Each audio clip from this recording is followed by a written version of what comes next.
last month, you filed this home rule petition asking the state to allow the city to override a special election if the mayor leaves before March 5th. So what does the city charter call for, and why do you think that there needs to be an override? So the city charter calls for, it has two scenarios in it, essentially. And one of them says, and I won't bore folks with the exact specifics of this, but it says 16 months from the last election or 16 weeks before the next one.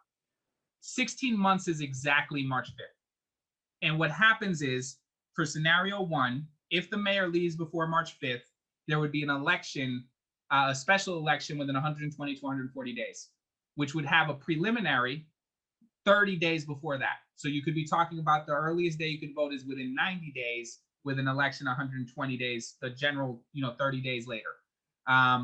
Mail-in voting ends March 31st. We don't have any guarantees that early voting or mail-in voting will be coming back. And what would happen in that situation is that at that special election I guess that would put us somewhere in June or July, you would be electing the person who would then be the mayor for the rest of the term. So they would be the mayor until November or January, right? And then that in the interim, our acting city council president under both scenarios is the mayor no matter what. So the acting city council president is the mayor no matter what under both scenarios. The difference is how long. In one scenario, she's the mayor until June or July. We have a special election to replace her. And then we still have the regular election in September and then November to determine who's the mayor for another 4 years. And so what this home rule petition does is it says, let's not do the special, let's do option B.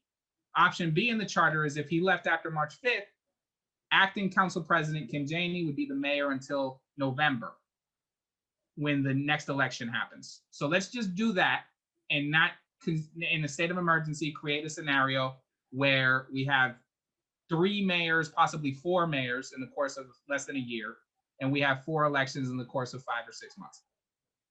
Outside of it sounding extremely confusing. It is very confusing.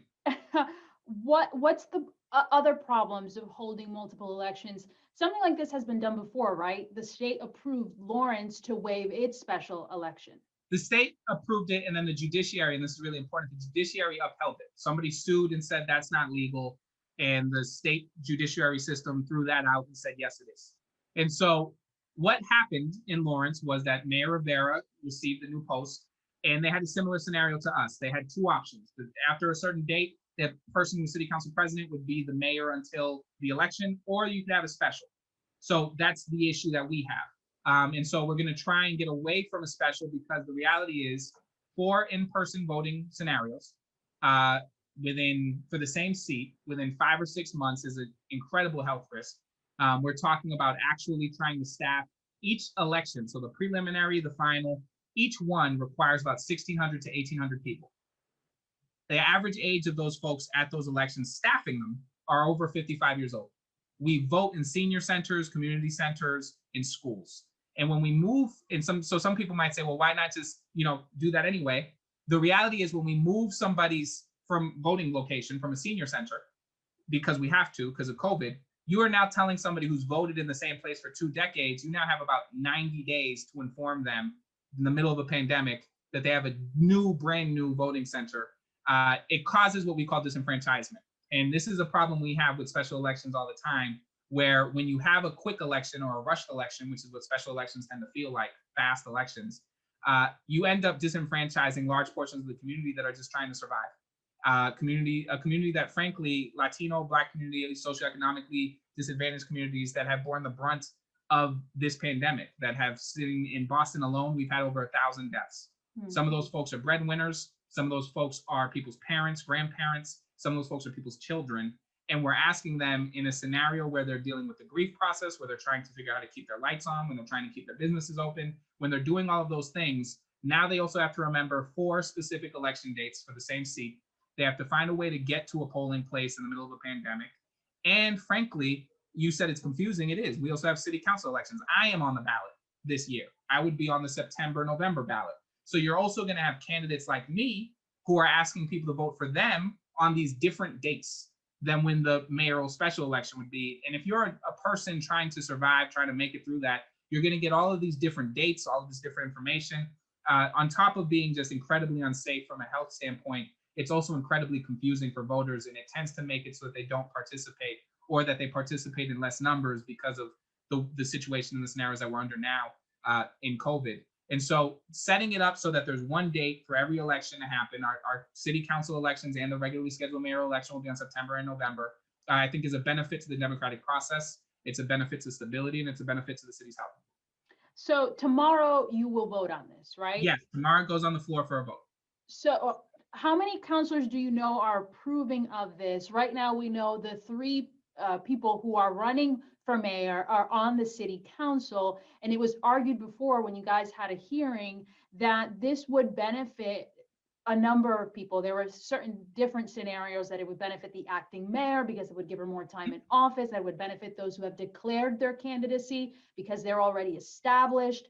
So where do you stand right now when it comes to the body? What's the feel? I think the body, so I think the body, when this first got introduced, was focused, frankly, to me, on the wrong issues. I was less concerned about any one person's mayoral ambitions or mayoral career than I was about the person who serves me my coffee at Dunkin' Donuts, than I was the person who works down the street, and the seniors who were calling me from senior center saying, please don't have people in our lobby 4 times in the next 6 months.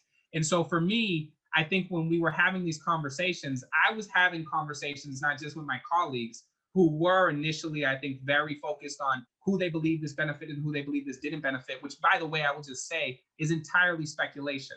I would just note that nobody watching Marty Walsh, Mayor Marty Walsh, in this position right now, I don't think was particularly envious of the decisions that he had to make every day. These are polarizing decisions that they have to make. These are polarizing decisions, like whether or not kids are in school or not, whether or not we're closing down businesses, whether or not how the vaccine distribution goes. These are moments that could obviously help an incumbent mayor if they're done correctly, but there are also issues that could be detrimental, and you can make an argument it would be detrimental to somebody's campaign to have to take these stances rather than to be just campaigning.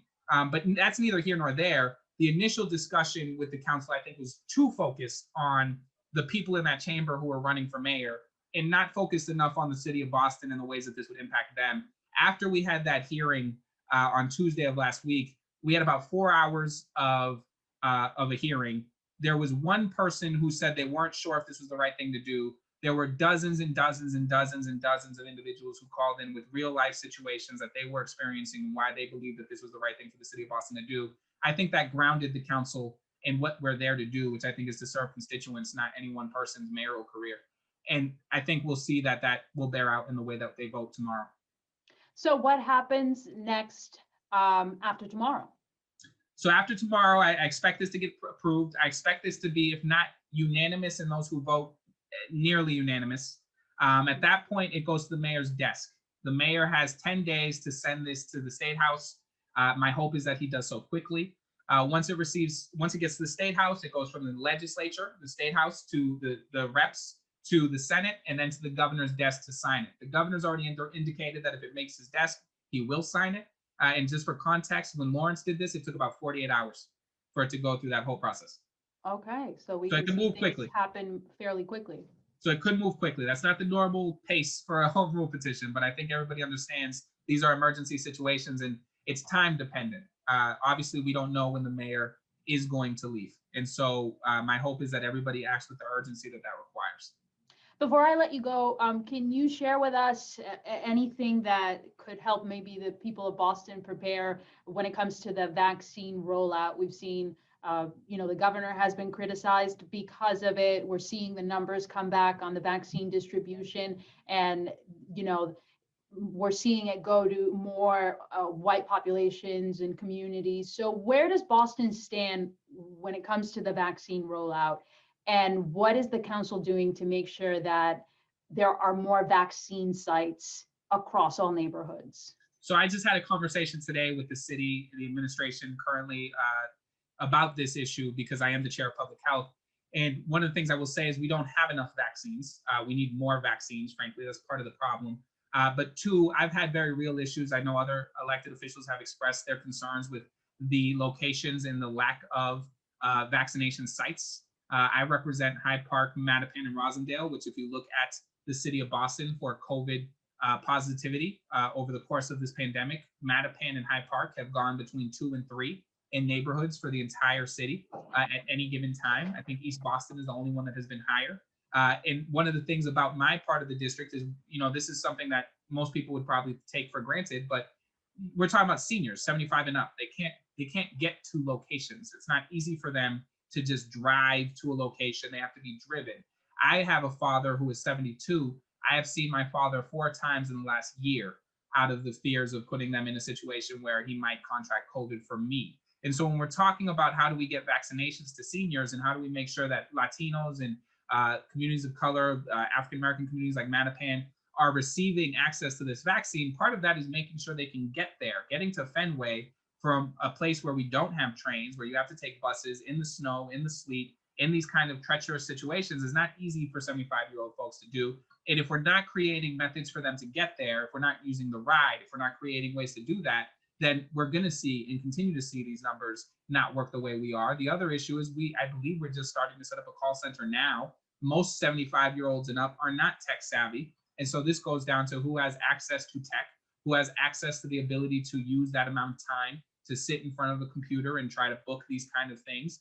And so a lot of those issues are structural, and we still haven't figured out yet, beyond just the structural issues that we still have to get to, we still have to combat the fact that there's a real distrust of vaccines in our populations because of the history of like the Tuskegee experiment. And so there hasn't been enough education happening either. And so what we're doing is we have a hearing February 9th at the City Council to have a whole conversation about a host of these different issues to really address these all head on and have a public process where we make sure the community is heard, but also where we put pressure on folks who frankly are in a position to make a difference and change the way that vaccine distribution has been going.